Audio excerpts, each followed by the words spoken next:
Bueno, las cifras son bastante preocupantes, como les comentábamos, en relación a esta crisis del coronavirus. Por eso hemos invitado al estudio a la ministra vocera de Gobierno, Carla Rubilar. Ministra, gracias por acompañarnos. Sin mascarilla porque estamos respetando la distancia prudencial de más de 2 metros, ¿no? Sí, efectivamente. Muy buenas noches, Mónica. Y llegamos con mascarilla como correspondía. Con todas las medidas de precaución, sí. Así es. Bueno, se extendió la mega cuarentena que hay en la región metropolitana por una semana más. Pero ya veíamos en todas las notas que hemos revisado, todos los expertos hablan que como mínimo deberíamos estar un mes. ¿Qué escenarios maneja el gobierno? Bueno, primero, Mónica, decir de que cuando nosotros tomamos la decisión como gobierno de decretar la cuarentena cuasi total de la región metropolitana, fue en el momento en el cual nosotros consideramos que era extremadamente necesario tomar una decisión que es difícil, y lo hemos estado viendo en los últimos días. La cuarentena total es una medida sanitaria, pero que tiene profundas implicancias sociales. Y en ese contexto quiero transmitirle a la ciudadanía que en el momento que nosotros tomamos esta decisión consideramos que era extremadamente relevante para poder proteger a nuestra ciudadanía, poder evitar el colapso del sistema público y privado de salud que hoy día está funcionando como un todo, y también en el momento necesario para que pudiéramos conjugar también esta calidad de vida de las familias que hemos visto deteriorada, y no lo podemos negar, por lo que son los efectos de esta pandemia. Y claramente, cuando nosotros decretamos esta cuasi cuarentena total, sabíamos que probablemente íbamos a tener que dejarla 14 días, pero ¿qué nos permite evaluarla cada 7 días? Ver si es necesario ingresar a alguna otra comuna a la cuarentena, tener una evaluación mucho más clara de si tenemos algunas comunas donde está funcionando la cuarentena, y hemos evaluado 9 comunas, como decía el ministro de Salud, que están teniendo unos pequeños indicios de baja y de aplanamiento de la curva, y otras en donde efectivamente no está resultando y vamos a tener que poner... O sea, ¿no vamos bien, ministra? No vamos tan bien como nos gustaría, pero tenemos algunas comunas, y yo quiero agradecer, porque muchas veces uno efectivamente se enfoca en quienes tal vez intentan vulnerar, ¿no es cierto?, las medidas que nosotros estamos tomando de cordón sanitario. Este taco tiene mucho que ver con esa fiscalización. Justamente se lo iba a preguntar, porque mire la cantidad de gente que está saliendo hacia... Esta es la salida sur de Santiago. Así es. O sea, ¿qué pasa? ¿La gente no entiende, no quiere entender, no respeta lo que el gobierno está pidiendo? Nosotros tenemos que poner en el contexto, compararnos con un año similar donde ya hemos tenido la cantidad de días que vamos a tener ahora, y en general a las 4 de la tarde tenemos el control de 18.000 autos más o menos que habían salido según el informe de Carabineros. Nosotros estimábamos que hoy día deberían salir entre 40 y 45.000, que son los autos que o viven más allá del peaje, porque acuérdense que la región metropolitana es más allá que, por ejemplo, el peaje que tenemos en la salida de Pudahuel. Hay gente que vive en Curacaví, María Pinto, y es parte de la región metropolitana, o gente que definitivamente vive en otra región y por lo tanto tiene el permiso para salir, y hay gente que vuelve de la otra región a Santiago, y por eso uno netea muchas veces entre los que salen y vuelven. Y es cierto que hay personas que intentan vulnerar. Hemos tenido en la última semana 18.000 fiscalizaciones, 11.000 han sido de vulneraciones, pero también es cierto que mucha gente hace mucho esfuerzo, Mónica, por cumplir las normas, hace un sacrificio tremendo en circunstancias adversas de enfrentar la cuarentena, donde las casas son pequeñas, donde no hay patio, donde los niños lo pasan mal, donde efectivamente no tienen ingresos, y por lo tanto también yo quiero decirte que agradecemos ese esfuerzo que estás haciendo y ese sacrificio que finalmente es por el bien común y general. Y probablemente vamos a tener ahora esta otra semana, y en una semana más vamos a volver a evaluar. Y si es necesario una semana más, y si es necesario una semana más, después de esa, otra semana más. Lo que pasa es que ahí vienen todos los problemas que tienen que ver con la situación económica y de empleo de la familia. Ya hemos visto esta semana un nuevo estallido social, mini estallido social, que ha sido interpretado de diversas maneras. ¿Tienen temor a ese escenario también, que cuanto más larga la cuarentena, más problemas sociales y económicos para la población? Mónica, sabe que es innegable, y eso probablemente fue lo que nos costó mucho transmitir desde el inicio, porque queríamos estrategias diferentes a la de los otros países. No solamente en el tema sanitario, muy relevante, porque quiero decirle que tenemos países que son fronterizos a nosotros, que han tenido cuarentena total desde el inicio de esta pandemia y que tienen tasas de letalidad bastante mayores a la nuestra. Es decir, de forma sanitaria hemos ido respondiendo y hemos permitido que nuestro sistema vaya todavía dando abasto, y eso va a depender mucho de nosotros como autoridad y las decisiones que tomemos y cómo la ciudadanía se compromete con ellas también. Pero también entendiendo de que la situación acercándonos al invierno, a diferencia de Europa, Estados Unidos, nosotros nos íbamos acercando al invierno, podíamos tener unas cuarentenas totales mucho más largas que si las decretábamos tempranamente, y vamos a ver lo que estábamos viendo en las imágenes del Bosque de la Pintana, de personas que lo están pasando muy mal. Y en ese contexto, por supuesto que nosotros tenemos que tratar de equilibrar estos dos temas, porque finalmente no hay vacuna, ¿no es cierto?, para el coronavirus, pero sí hay vacuna para la pobreza y el hambre, y tiene que ver con la protección de los empleos, tiene que ver con el ingreso familiar, y es por eso que no era tan simple decir cuarentena total, aunque toda la gente quisiera y se sintiera protegida con esa norma, porque nosotros tenemos que conjugar las dos cosas, porque finalmente una persona que sale al día a día a vivir, no va a respetar esa cuarentena porque necesita llevar el pan a su mesa. De todas maneras, el ministro Blumel habló de que había instigadores de este nuevo estallido social, de este nuevo levantamiento de la gente en determinadas poblaciones. ¿Tiene antecedentes concretos que nos pueda contar hoy? Nosotros estamos con algunos antecedentes al respecto de algunas personas que utilizan malamente, Mónica, el sufrimiento de las personas, y finalmente lo que buscan no es pelear porque lleguemos con la ayuda rápida que es necesaria y es urgente. Y obviamente eso le corresponde investigarlo a la justicia. Yo quiero decirle que las querellas que presentó el gobierno, Mónica, son no a las personas que estaban protestando por hambre, son a las personas que estaban con bombas Molotov, a las personas que intentaron saquear un establecimiento, y por lo tanto hay que hacer una diferencia, porque siempre es justo hacer las diferencias. Así como hacemos diferencias con gente que incumple y es irresponsable, que es la menos, la gran mayoría sí le pone empeño, sí pone sacrificio. Aquí también habían personas que legítimamente han perdido sus trabajos y están angustiadas por no tener efectivamente que llevar a la mesa. Y hay otras que salen a protestar con Molotov y que saquean lugares. Y esas hay que separarlas y hay que tomar acciones legales sobre ello, y hay que evitar que cualquiera, Mónica, y en esto yo hago un llamado muy profundo, fui oposición en una pandemia, creo poder tener finalmente la experiencia de haberlo vivido, y aquí no hay ninguna posibilidad de tratar de sacar ningún rédito político de ningún tipo, porque aquí de verdad que son los tiempos de la grandeza y no de la pequeñez.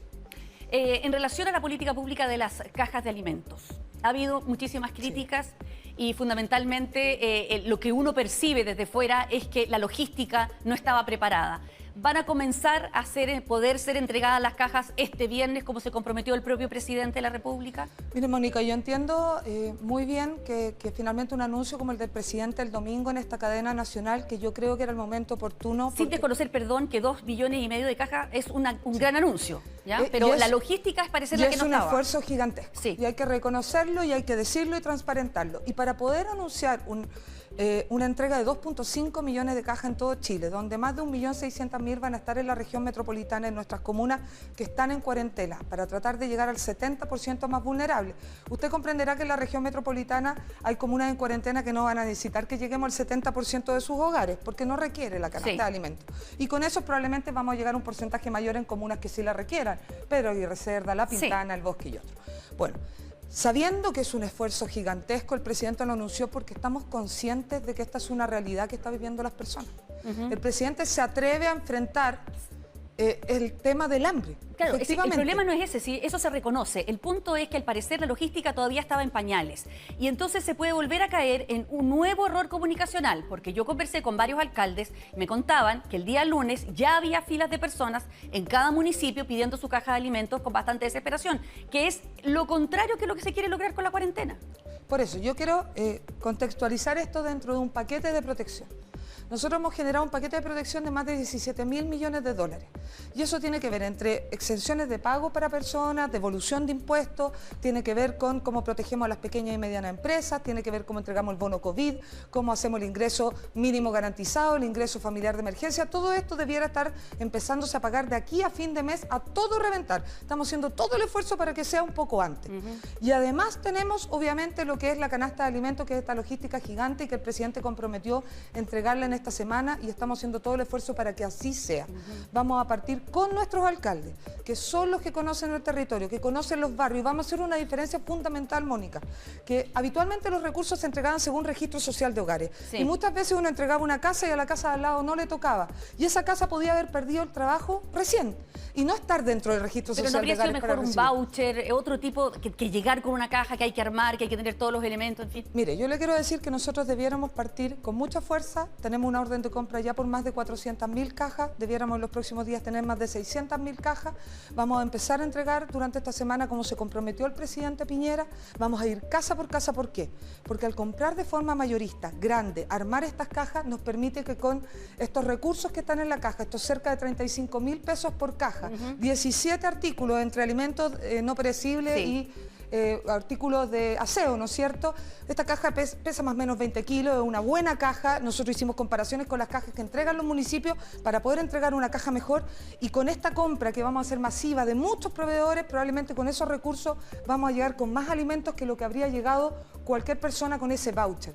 Y además, al llegar a la casa hacemos algo que es muy relevante, como usted muy bien plantea, Mónica, que la gente no salga fuera en cuarentena, porque no queremos que salga a comprar, queremos efectivamente que pueda alimentarse y que tenga esta caja en su casa, y ese es el esfuerzo gigantesco, logístico, que es duro, difícil, pero que creemos que con los alcaldes lo vamos a poder lograr. Bueno, el problema es que la gente entendió más o menos nomás el mensaje y claro, salió a la calle. Hablando de mensajes que puedan ser contradictorios, ¿por qué los ministros Sichel, el ministro Ward, el ministro Blumel no fueron considerados contactos estrechos? Cuando, por ejemplo, en el caso del ministro Blumel, compartió una reunión almuerzo con el senador Osandón.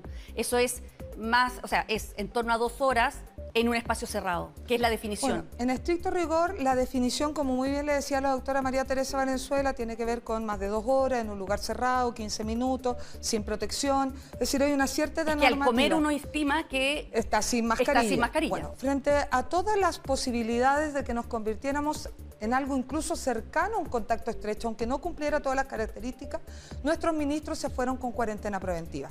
Pero no cuarentena de 14 días. No, porque establecimos que efectivamente, dado que no se cumplía completamente la definición de contacto estrecho, pero queríamos hacerlo de manera preventiva, hicimos que los ministros se fueran 5 días en cuarentena preventiva, les hicimos el PCR, y el PCR tiene un nivel de sensibilidad y especificidad después del 5.º día que nos hace de que un PCR negativo de quinto día sea similar a que efectivamente no desarrolla la enfermedad, entendiendo de que nunca cumplieron la definición completa de contacto estrecho y lo hicimos de forma preventiva.